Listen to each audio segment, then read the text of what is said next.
Mr. Speaker, I move to recognize Representative Dan S. Fernandez, Chairperson of the Committee on Public Order and Safety, to deliver his sponsorship speech. The Honorable Dan Fernandez is recognized to deliver his sponsorship speech. Thank you so much, Mr. Speaker. Maraming po salamat at don't worry, maikli lang po to, hindi katulad nung kay Chairman Abante na napakahaba at napaka-emotional. Mr. Speaker, distinguished colleagues and guests in the plenary hall, magandang hapon po sa ating lahat. It is my honor to present, together with my co-chairs of the Joint Committee comprising the Committee, Public Order and Safety, Human Rights and Public Accounts, also known as the Quadcom. This progress report outlining the facts established, evidence gathered, actions taken, and recommendations for remedial legislation concerning the Philippine offshore gaming operators and anomalous transactions involving local government units in connection with these unlawful activities. To date, the Joint Committee has conducted 13 public hearings and has obtained numerous testimonies of witnesses and documentary evidence in the course of its inquiry. Mr. Speaker, the Joint Committee has identified compelling evidence that necessitates prompt and decisive legal action by the appropriate government agencies, as well as urgent legislative intervention to enact laws and policies that will effectively address these critical issues. With respect to POGOs, the Joint Committee found a discernible pattern regarding their creation and operation. It starts with foreign nationals using fake documents to acquire Filipino identities, followed by land acquisition to establish POGO facilities. The construction of several buildings worth billions of pesos, the execution of lease agreements between two corporations with interlocking ownerships, followed by the application for POGO license with the Philippine Amusement and Gaming Corporation. This was also established that criminal syndicates composed of Chinese nationals pretending to be Filipino citizens operate within the country and are responsible for various facilitated through POGOs, including internet scams and money laundering. Some of these Chinese nationals have links to the drug trade. These POGO companies include Hongsheng Gaming Technology in the Baofu compound in Bamban, were facilitated by Go Waping, also known as the former Bamban Mayor Alice Guo. Lucky South 99, situated in the Whirlwind Corporation, leased property in Porac, Pampanga, identified with Catherine Cassandra Leong and attorney Herminio Harry Roque Jr.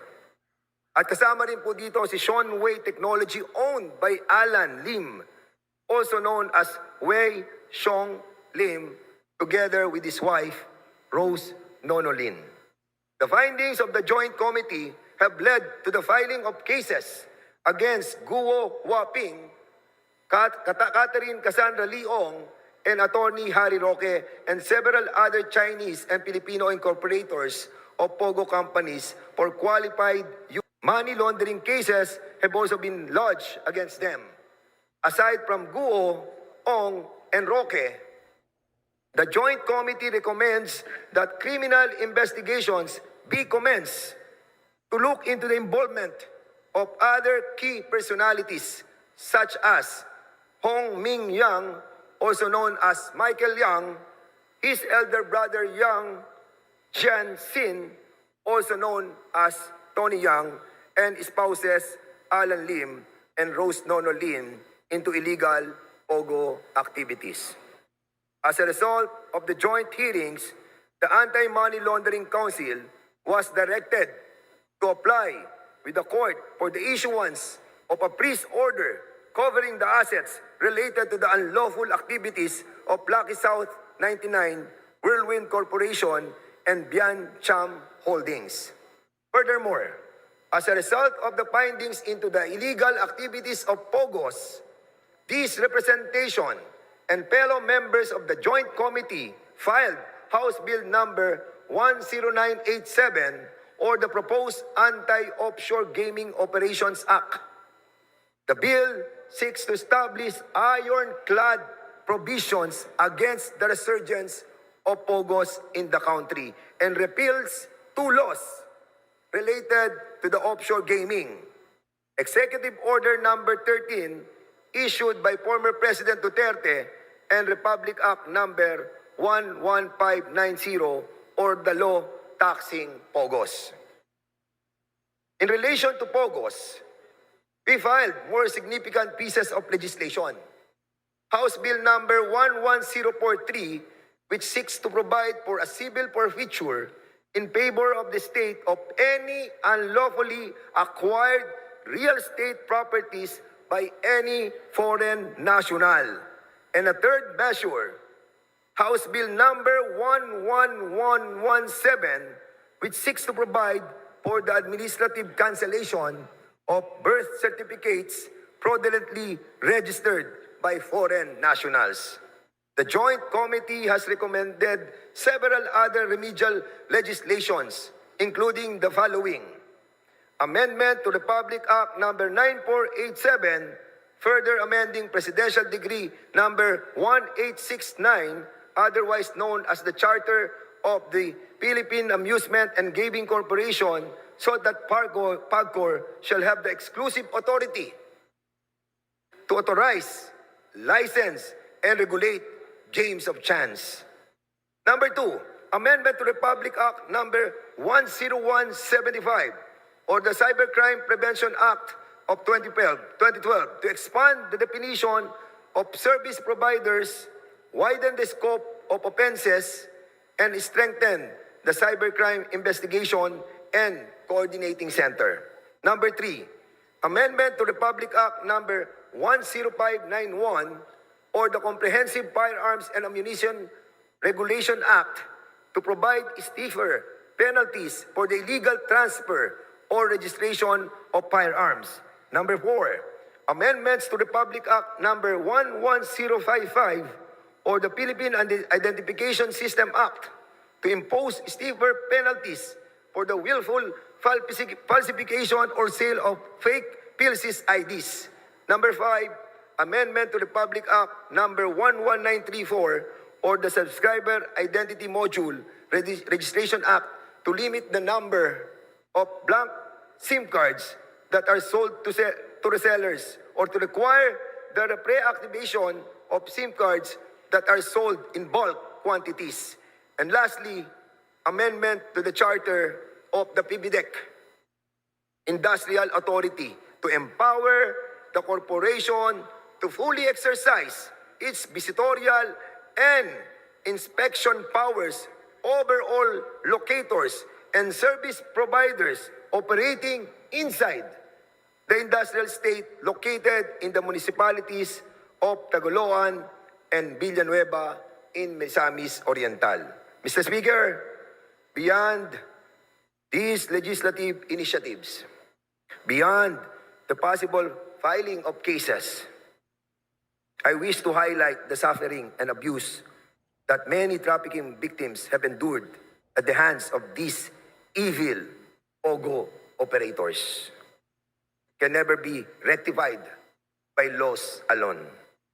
We must fight to ensure that they obtain justice and are afforded counseling and rehabilitation. Let us not leave them by the wayside.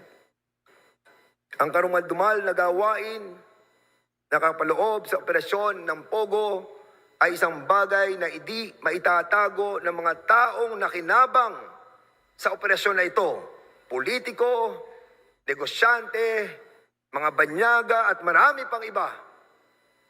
Itago man, pilit man, ay kusa namang ilalabas ng tadhana ang katotohanan kung ano ang dilim sa likod ng operasyon ng sugal na ito na sumisira sa kaayusan at imahe ng ating bansa. Ang mga buhay na mapabanyaga man o lokal nating kababayan na kinuha ang kanilang buhay ng mga mapag-abusong tagapamahala ng mga POGO ay ibinubulid na ang kaluluwa. Direct and indirect participation in the operation of Pogo must pay the price. Di po pwede nakalimutan na natin ang nakaraan at mag-move forward na tayo. We hope that the Executive Department, Mr. Speaker, through our President, Ferdinand Bongbong Marcos, will give justice to the families of the innocent people who are all victimized. Tapos na po ang mapag-abuso na kalakaran sa operasyon ng Pogo. We are in the process of cleaning and wiping out the remnants of a bad memory that will linger in the minds of our people. We must strive to bring back to our country the respect that was lost due to the legalization of the Pogo operations, and tell the whole world that this tiny nation that is living in peace and harmony has fought and won against the corruption. Finally, Mr. Speaker, we offer this progress report to our countrymen, many of whom have tirelessly followed our hearings and have placed their trust in the Quadcom. Taus-puso po ang aming pasasalamat sa inyong walang sawang pagsubaybay, sa inyong buong suporta at tiwala. We stand with you in the pursuit of truth and justice. Maraming salamat po. Thank you very much. Majority Leader. Mr. Speaker, I move to recognize Representative Joseph Stephen Carapsas Paduano, Chairperson of the Committee on Public Accounts, to deliver his sponsorship speech. Representative Paduano is recognized to deliver his sponsorship speech. Thank you, Mr. Speaker. Thank you, Majority Floor Leader. Mr. Speaker, my dear colleagues, ladies and gentlemen, good afternoon.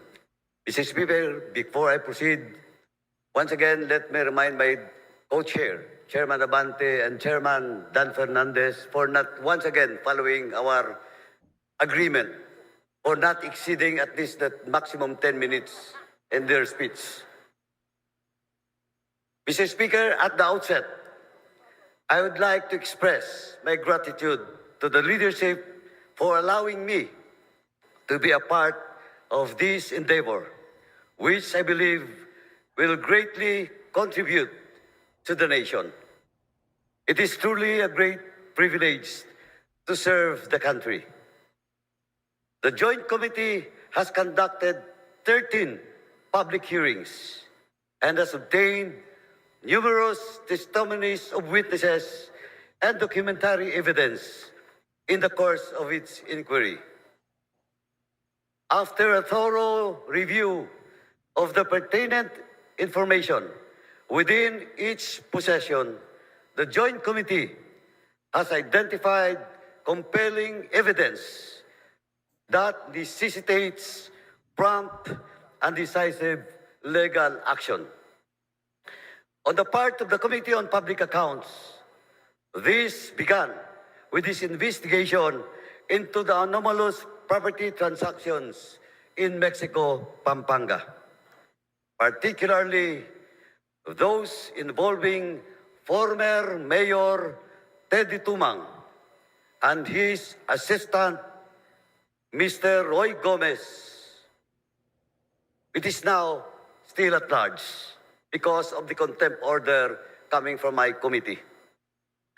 The name of a certain Eddie Tayang surfaced, who sold land to the municipality of Mexico, Pampanga, at artificially inflated prices. In collusion with the local officials, Mr. Yang purchased agricultural land, then had it reclassified as commercial, industrial, to increase its value despite lacking the necessary legal requirements. To give you an idea, Mr. Speaker, the parcel measures 10,000 square meters as the lot was classified as agricultural at the time Mr. Yang acquisition. Its price per square meter was approximately 300 pesos, consistent with the prevailing rates for agricultural land in the area. With the lot reclassified as industrial, Mr. Yang sold it to the municipality for 29,500,000 pesos or 2,700 pesos per square meter. This is why we investigated this issue and discovered that it has long been a modus operandi within agricultural lands are classified without following the proper process. In our investigation, Mr. Speaker, we summoned Mr. Tayang and he claimed to be a legitimate businessman and a natural-born Filipino. However, when we asked him for documents, he was unable to provide any documents and eventually stopped attending the hearings. With the assistance of various government agencies, we later discovered that Mr. Yang held a Chinese passport under the name Jia Jingyang. This is where a suspicion began that there are Chinese nationals who falsified their citizenship in order to purchase land and establish businesses in the Philippines. Eventually, we proved that we are not mistaken. The Committee on Public Accounts investigation into Mr. Teddy Yang, Mr. Roy Gomez, and the former Mayor Teddy Tumang uncovered a network of illicit activities that pose a significant threat to our national security and economy. Additional investigation have linked Mr. Yang to Mr. Willie Ong. In 2023, a warehouse located in Mexico, Pampanga was raided, resulting in the seizure of approximately 3.6 billion. This warehouse belongs to Empire 999 and the land was previously owned by the Tumang family. Records from the Land Registration Authority reveal that Ong, Tayang, and Empire 999 have acquired at least 320 land holdings across the country in violation of the constitutional limitation on land ownership. Mr. Speaker, former Mayor Teddy Tumang admitted meeting with Mr. Tayang several times and even went to China together for a business trip. Mayor Tumang likewise admitted knowing personally Kai Kiming aka Willie Ong. Relevantly, the Anti-Money Laundering Council confirmed that Willie Ong and Mayor Teddy Tumang, through his company, the Morning Sun Industries, have conducted financial transactions with each other. Mr. Speaker, this is just the tip of the iceberg. As we have received numerous reports of similar cases happening across the country, the tactic involves falsifying Filipino citizenship to purchase land and establish businesses with these individuals, holding influence over certain local politicians who have sold their integrity to these illegal Chinese nationals. Because of the aforementioned findings, the Joint Committee came up with several remedial legislation to address the issues, and namely House Bill number 11043 and House Bill 11117, as mentioned by Chairman Ace Barbers. These bills are vital in addressing the growing threat posed by influx of foreign nationals involved in illegal activities, including those connected to the POGO industry and other forms. Through these legislative measures, we intend to strengthen our national security, uphold the integrity of our citizenship laws, and protect the Filipino people and our land from unlawful foreign influence.